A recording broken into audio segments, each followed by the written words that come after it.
Welcome back to the Strength and Speed Podcast. I'm your host, Strength and Speed owner Evan Preparis.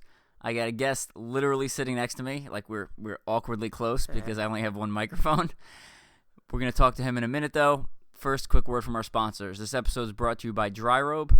Dry Robe is the most versatile changing robe.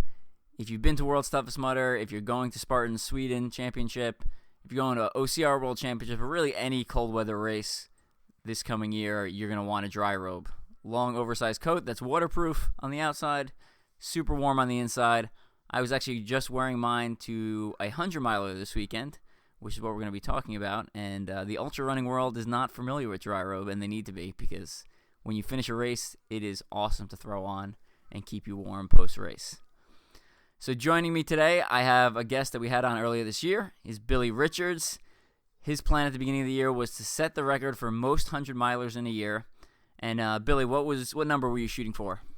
The record was 41, so I mainly wanted to shoot for 42, but I scheduled a bunch more than that though, so pretty much the sky was the limit. I've had a few DNFs, a couple of injuries on the way, but I'm still in line to get that number 42. However, I have to finish everything remaining on the schedule over the next 9 weeks. And that's 9 races. Which is insane. So this past weekend, as of literally a couple hours ago from the time of recording this, he just finished was it Rails to Trails? Yeah, the Rails to Trails Extravaganza 100. It's same course as the Prairie Spirit 100 for those of you that are familiar with the area. So that is a 100-mile race located in just outside of Kansas City. And that was his 10th 100-mile finish in a row in 10 consecutive weeks, and his 33rd for the year. So very impressive. I mean, just that as a standalone feat, basically finishing 100 miles as a standalone feat is impressive, but 10 in a row really says something and sets you apart from the ultra running crowd. So let's talk about this race specifically, and then we'll talk about kind of the experience as a whole. So kind of give me some general thoughts on this race and kind of what made it unique as compared out to the other races. Well, I mean, this race, it's a rail trail race. So, rail trail is a trail that used to be like a railroad system, and now it's just a trail. So it's a super flat course. It's one of those courses where, like if you wanted to set like a PR, it's basically advertised for that. If you want to just run it really fast, and it's good for beginners because sort of good for beginners, but it's good for beginners because, it's, one is flat, the terrain's not too challenging, but it's also good for your elite level guys that just want to, put out and do the best they can. But this course was it was a 50-mile out and back, and that's pretty much, the aid stations were very spread out, which made it kind of challenging. So. Right on. Now, with you've run a lot of different 100 miles this year. Do you prefer the out and back style, or would you rather do loops? Personal preference. Well, I mean, it all depends on what you're looking for, though. I prefer loops, surprisingly, because I know a loop can be somewhat monotonous though, but a loop's easy because you just put a drop bag at the start finish area. You don't have to wait for anybody to bring your drop bags back. It's nice and convenient. And once you see the loop for the first time, you get you kind of calibrate it to what your GPS is picking up, though, because all these courses are a little different. So once you've seen everything, you kind of know what to expect, and you really know, okay, at this part of the course, I'm gonna haul ass, or this part of the course, I'm gonna take it slow. So you kind of know the course ahead of time, and you kind of know how to pace a little bit better just because you know it's ahead of you. With the out and backs, sometimes getting to that turnaround point can just be straight up misery. But once you're there, it's all downhill from there. So it's like the race shrinks when you're coming back. Single loop courses or point to point courses, those can be kind of tricky because as far as like preparation, because of the unknown. Like you can't be at mile 50 and say, hey, this is the finish time I'm going to shoot for, because at mile 75 you might be climbing a mountain that wasn't in the first part of it. So it's a little bit different when it comes to pacing, planning, stuff like that. So. Yeah, that's a real good answer. I strongly agree with that. I prefer looped courses also, because once I see the course once, again, now I know what to expect, and then I can kind of turn my brain off a little bit versus dealing with the unknown ahead of me. Now, you flew in Friday, drove you to the race Saturday morning. You went out on the 50-mile. I went and did KCOCR's Field of Burn Challenge, so a 2-mile OCR. Ran that in the morning, and then went back out to the race site. And because it was an out and back, and not a loop, I couldn't actually. I was expecting to like sit in a pit and kind of help you out on every lap, but with the out and back format, essentially, I had to go out to one of the aid stations and pace you back. So, in order to get ready for World's Toughest, I ran out to mile 22, which was abnormal for the pacer because most people were dropped off for their pacing duties. And I ended up pacing you back in the last 22 miles, which, that you talked about it a little bit, but there's like that trail, you're just staring, it's like flat and straight, and it's just like non-changing. It felt almost like I was running on a treadmill, but outside. It's like you're running through a dark tunnel, and that's like the worst stretch of the race. It's not the longest, but it's the worst. The longest is the 10-mile out and back to the turnaround. Because there's an aid station at mile 41. You run 10 miles to mile 51, turn around, run 10 miles back to hit the 61st. So that's like the longest section of the course, though, but at least that has like changing views. You run through a town real quick, you run under a couple of underpasses. But the one stretch from mile 13 and a half-ish to mile 22 and a half is just brutal. It just doesn't change. Especially at night, though, it's just like a dark tunnel through trees. And, you're, especially with the headlamp on, it's like driving on one of those, it kind of reminds you of like driving on one of those back roads. And like, if you're tired at all, it just puts you right to sleep. I mean, that's, I've actually done this course last year. And that was a section that really got to me last year. I just couldn't stay awake for anything. But this year I had Evan talking to me when he paced me on the way back, so Evan pretty much kept me awake. So, it made the course that much easier.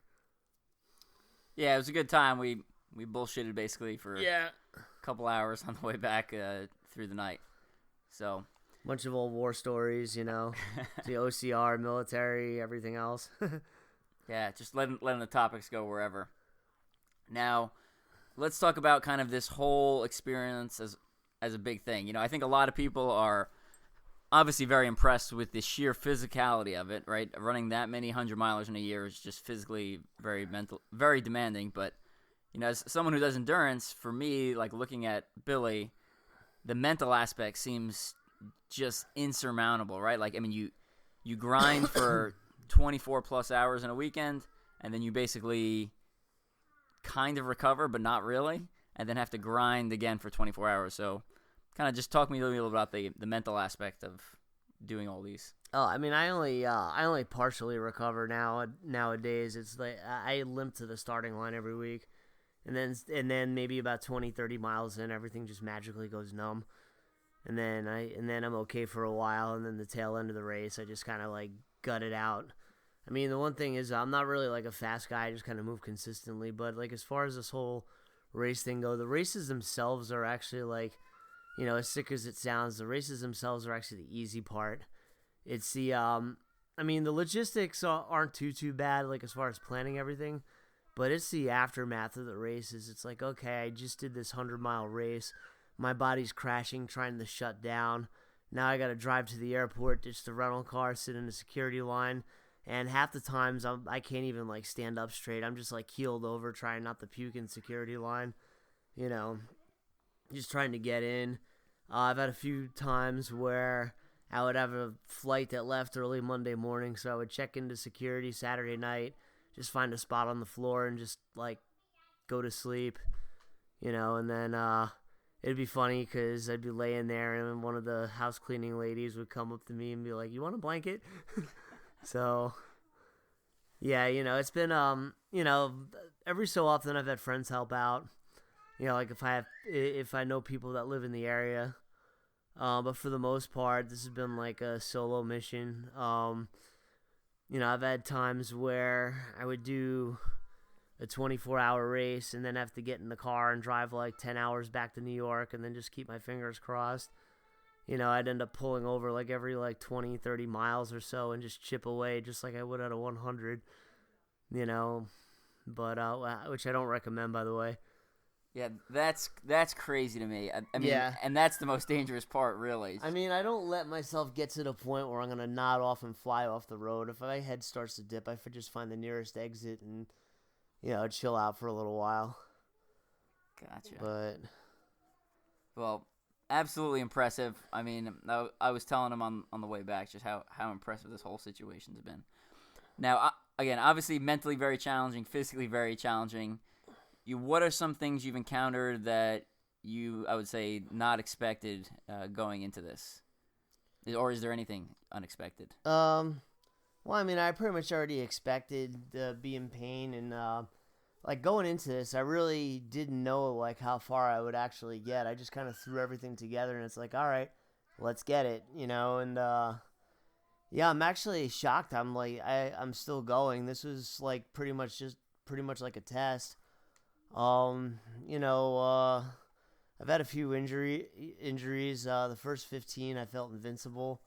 And then at the end of the 15th one, which is the peak blood root ultra, I mean, I didn't really get a formal diagnosis. They said it was a really bad shin splint, but I think it was a lot worse than that. But, you know, it almost looked like I tore my anterior tibialis because it was like a lump in my shin. You know, so that, you know, knocked me out for the Keys 100 and the Iowa Backroads Ultra. So the Keys 100 was like the week like right after I got injured. I still somehow gutted it out and made it to mile 65, you know, before the pain got so unbearable that I couldn't stand for more than like 2 minutes. And, you know, so the following weekend I took off. And then, you know, I've also had a couple of other weekends where, you know, I had prior obligations. Like I still did, you know, 50 miles for Murph, which is a charity thing, you know, and a couple of other things. That's insane. So you're still squeezing in other races in between. Oh yeah, that's insane. But I mean, I kind of after the shin injury, you know, one of my sponsors, Performax, they kind of put a stop to me doing all other curricular activity. So, you know, they're like, no, you're absolutely not doing it. You know, and they've been pretty much keeping me healthy, so I listen to them. Gotcha. Let's talk gear for a minute, because I know people love to talk gear. You know, what shoes you're wearing, you know, why did you go with those shoes, and obviously you're still carrying the American flag, which is your kind of your MO, your trademark there. So yeah, take us through some of your gear that's been clutch to your performance. Okay, so shoes I use my go-tos are the Ultra Olympuses for trails, and well, I don't do obviously not too many of these things are on the roads, but Ultra did send me like a set of Paradigms which work very well for like Miami, and then I used them again at Hennepin because it was more of like a paved trail. But yeah, my go-to for shoes is Ultra Olympuses. Socks, I pretty much get like a lot of throwaways. So because you know, because I've been running through so many, I mean, if you want me to be honest, I just go to Marshall's and pick up like one of the little discounted packages and just throw them out after the race. It's less stuff for me to carry. Nice. And then as far as what keeps me going, I'll always have like 5-hour energies on standby. Those typically get me through the night. And my American flag, I used to do like a PVC pipe with duct tape and zip ties that was very sturdy. But since I've been flying so often and everything, I actually have a flagpole that's telescopic. So it collapses down and fits in my carry-on bag, and then, I keep the flag hooked up to it. So whenever I, go to do a race, I just roll it out and extend the flag, and it's set up within seconds. So there's like little or no effort there. Gotcha. So, and then for on-course fuel, what's your technique there? On-course fuel, I mainly just live out of the aid stations. Gotcha. Usually, like a lot of them, though, especially the bigger races, are pretty good. So I'll just, like, ransack their goos and gels from them, throw them in my pockets, like, right when I hit the first one, and then, go from there. Gotcha. And the next two questions are going to come from my 4-year-old daughter, who we dropped him off at the race the morning of, and then we went and did the Conquer Youth Kids course at KCOCR afterwards. So she wanted to know why. She's like, why is Billy running 100 miles? And I was like, you know what? That's a good question. So, Billy, why? Well, it's just one of those things, though. I mean, like I always, I always run with the American flag to honor our military and everything. And like more towards the end of the year, usually around the holiday season, I'll usually attach like a charity to it. But for the most part, other than that, like the 100 mile, because the flag's something I normally always do. But the 100-mile thing, I just found like a challenge that I wanted to take on. Because honestly, and I was talking to you about this earlier, I absolutely hate running 100-milers, believe it or not. But I just found a goal that I thought was attainable. So I set the wheels in motion, and I just decided to get after it. I wanted to find something that was just brutal that I could like I said, was attainable, and that's pretty much it. They're miserable. They're awful. They're not fun. At least some. I mean, this past one wasn't too bad, but usually, I know you saw me puke once, but I've had races too where like like there was one race. I think it was I forget. It was sometime in June, July. I started puking at like mile 30, and I magically busted out the remaining 70. Just by putting one foot in front of the other. And they're just miserable. Well, you also answered my next question, which was another one my daughter asked. She was like, "Why is he running with the American flag?" And I was like, "He just loves America and showing some American pride." Yeah. There. My original reason was just to raise awareness towards PTSD and help prevent veteran suicide and everything. So I used to run through the town and with it and try to raise money, and then it pretty much after like around 2015ish, it just got to the point though where it just became a part of me. It did make it very easy to find you on course, both from a distance and then also at the aid station, because that people would be like, "Oh, who you running with, or who you gonna pace for?" And I was like, "Billy Richards," and they give me a blank stare, and then I'm like, "He's carrying the American flag." They're like, "Oh yeah, I know that guy." Blah blah blah blah blah. He was here last year. Blah blah blah blah blah. So. Yeah. Last year it didn't go so well. Yeah. Yeah. I mean, like my body just crashed after I couldn't stay awake anymore, and I didn't really know that the aid station actually the people that worked there actually thought I should have went to the hospital, but after they dropped me off at the start finish line, I just drove back to the airport. Yeah, they were. So what's funny was we get to this aid station, and he goes to the bathroom, and I'm sitting there by myself with the aid station personnel, and they're like, "Oh, he was here last year," and I was like, "Yeah, that's right." And they're like, "Yeah, he did not look so well. We recommended he go to the hospital." And they're like, "Did he go to the hospital after that?" I was like, "I don't think so." And they're like, "Oh, okay." No, I went home. I actually got on an airplane, like right after that. Oh man, that's good. I remember that too though, because like Kansas City had an unusually long line that day, and I'm just standing there, like waiting on the security line, and my whole world's crashing on me, And I'm at the point, though, where I think I sat down in line for a little while. I just couldn't stand anymore. Yeah, awesome. Let's talk a little bit about mental strength and some of the aspects of that. Now, I was talking to Billy and on the course during our long walk jog back to the start line, and one of the things I said was, I think it's awesome that, I grew up reading all these endurance books, right? Pam Reed's book, The Extra Mile, Dean Karnazes' book, Marshall Ulrich, all these ultra runners doing all these crazy things.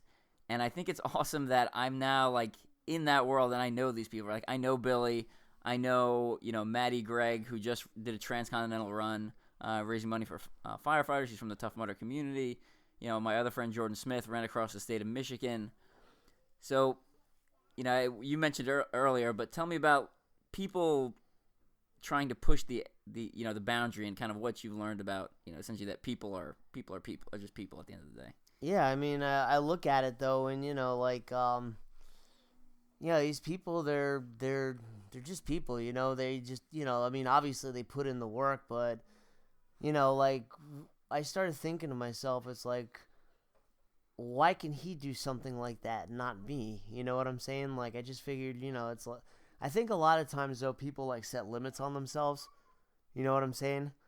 They automatically, like, say that something's too hard to do, so then they shut their brain down. They're like, all right, I'm not even doing it. When, a lot of people have the capability to do so much more, but they're just afraid to get out there and try it because they're afraid of failure. You know what I'm saying?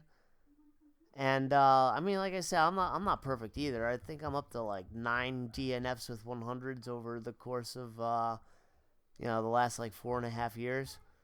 I've and I've DNF'd other things too, though, because I mean, like, things don't always go your way.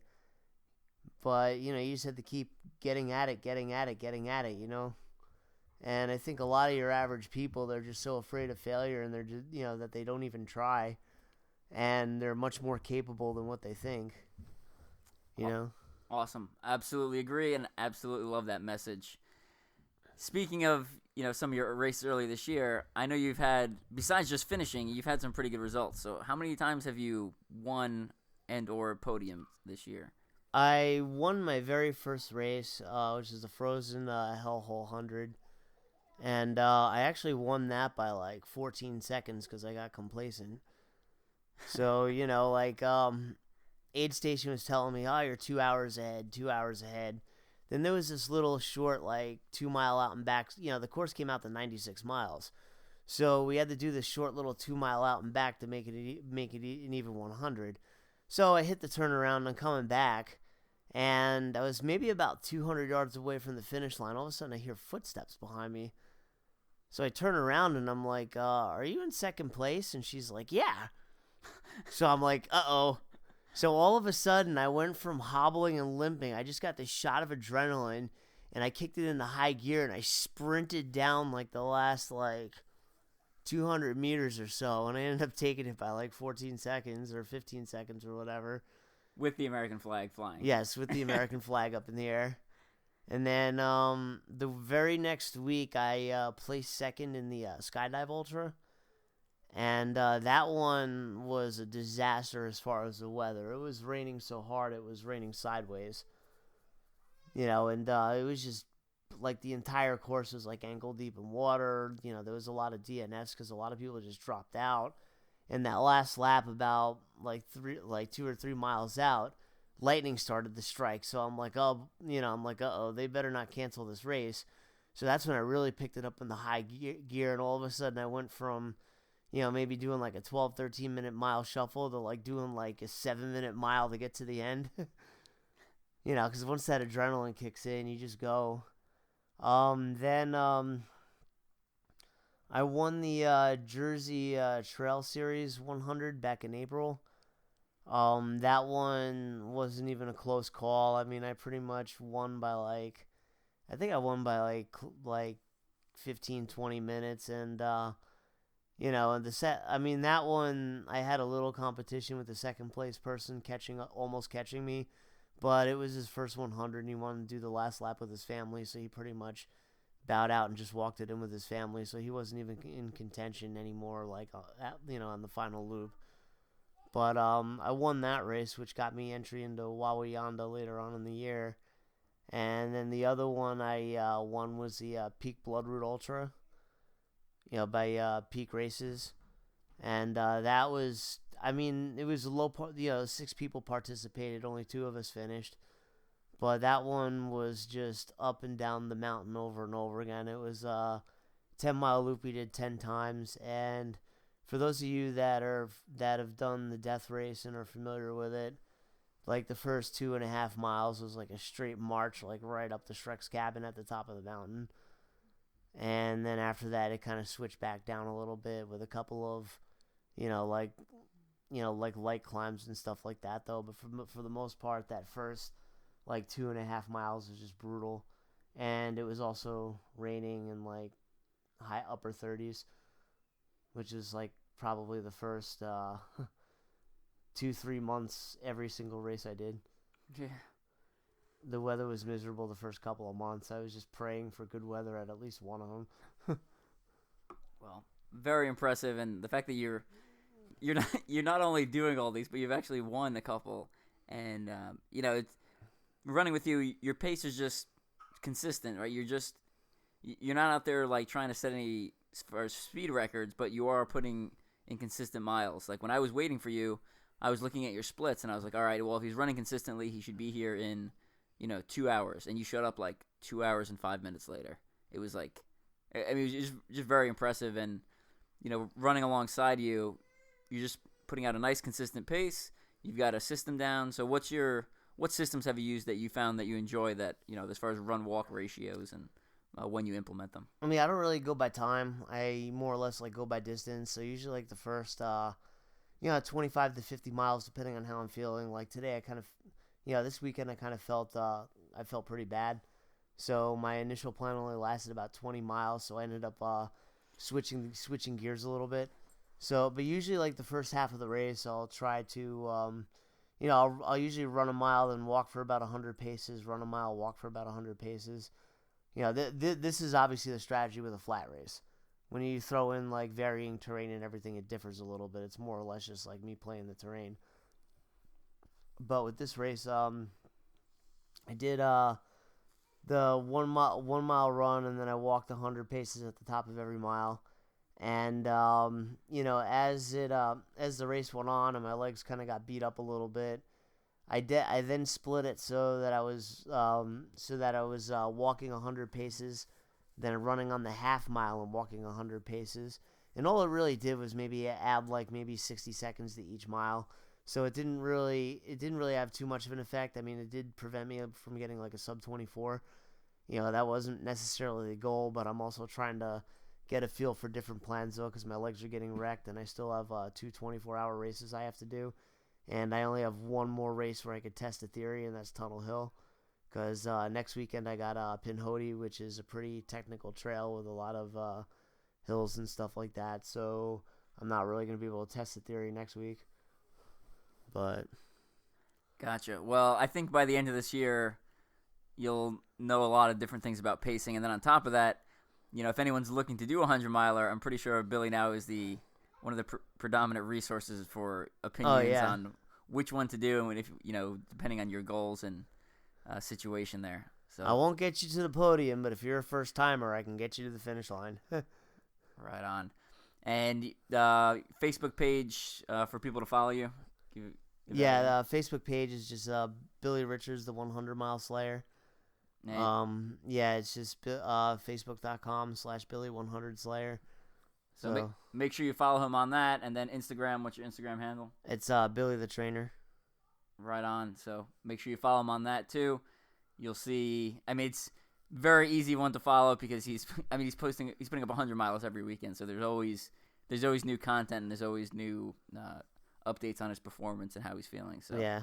It's a pretty good site to follow if you need some extra motivation. And I'm still lifting weights in between though too, so sometimes I post those workouts as well.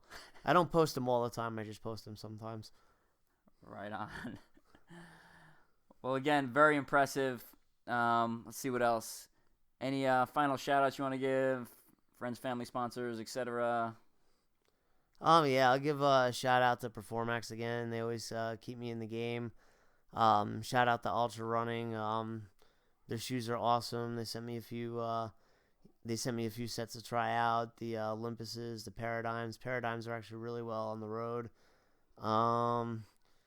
Shout out to Megaton Coffee. They send me coffee every month. Let's see who else. As far as friends, I'll give a big shout out to Evan for helping pacing me this weekend. Last weekend I had Zach Wisnowski and Angel Velez come out, and they helped me out last weekend. Tesla Hertz, big shout out. I had 4 pacers. I had Dave. I can't pronounce his last name, so I'm just gonna say Dave. Dave came out. Alicia Palladino came out. Who else came out? I'm drawing a blank here. My friend Richard came out. He's used him to get me through the night over at Tesla Hertz. He's a retired drill sergeant, so he was the perfect person to ask.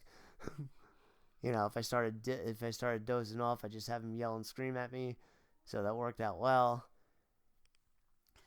So awesome, and I'm sure we missed a bunch of people that have been helpful. Oh yeah, the way, I mean, there's so many. I've had hundreds and hundreds of supporters. It's very meaningful. It means a lot. I can't remember everybody's name off the top of my head, and unless I could quite easily be here for like an hour giving shout outs. I just like to say thank you to everybody. Yeah.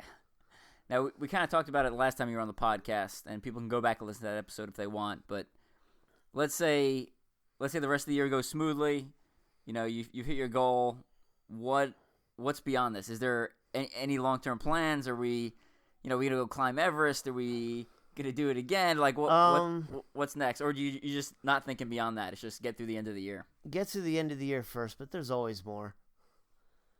There's never a finite point. There's always more to be accomplished. I listen to like a lot of heavy metal stuff though, and the band Hatebreed, they had the perfect album title for their first release. It was "Satisfaction is a Death of Desire." Yeah. So you're never satisfied. That's 100% true. It's just an awesome quote. That's 100% true. I think that goes with anyone who's successful or motivated, right? Like, yeah, there's always more. Yeah, you're always like, if I could only do this, and then you get that, and you're like, what's next? What's next? Exactly. As an athlete, it may sound crazy though. I mean, I do have my little buckle display for the photos this year, but once this year's over, they go in a bin, and then I start on next year. So I have like 2 bins. They weigh about 70 pounds each, just full of medals. I don't have them hung up on the wall. I always look to go above and beyond. So that's interesting. So if people follow me on Instagram or Facebook, they've probably seen my medal display. I use it as a positive feedback loop, right? Like, so I put them up on the wall. There's absolutely nothing wrong with it though. It's just me. Not for like almost no one comes and sees my office where all my medals are hanging. But I like to use it because when I go in there, I see what I've accomplished, and that gives me confidence and allows me to accomplish more things. So I use it like kind of like a positive feedback loop there. But yeah, whatever there's whatever motivates anybody to go. Everybody's motivation is different. Everybody. True. Yeah, everybody's different. Anything that motivates somebody in a positive way, is just there's nothing wrong with it. Yeah. And forgive me for not picking like right words. I pretty much haven't slept since Friday, but that is true. That is true. Yeah, so the brain's like shutting down a little bit, but All right, well, we're gonna wrap this up because we got to get Billy to the airport in a little bit. But again, very impressive. Make sure you follow Billy. You still have a GoFundMe page? I'm using a DM Life page right now. It's dm.life/Billy100. It's got a little milestone tracker, so every time I finish a race, I check it off. It tells you what percentage of the goal has been completed. It's got a fundraiser link at the bottom if anyone wishes to help out. It'd be great. I'll be very thankful, greatly appreciated. Yeah. So. it was cool running with him towards the end. Once the sun came up and we actually were back in civilization, we had some cars honking at us about the American flag. And then, the people at the aid station were like, oh, I think it's so awesome you're carrying the American flag and blah, blah, blah. So it was it was cool. It's very motivational, a lot of people are inspired by it. So good stuff. All right, we're actually going to let you go. Billy, thanks again. Definitely. Thank you for having me. Thank you for everything this weekend. Yeah, it was. It's been fun, and I got some good training mileage in. That was like my last long run for World's Toughest. So I will see everyone in Atlanta in a couple weeks. All right. Catch you later.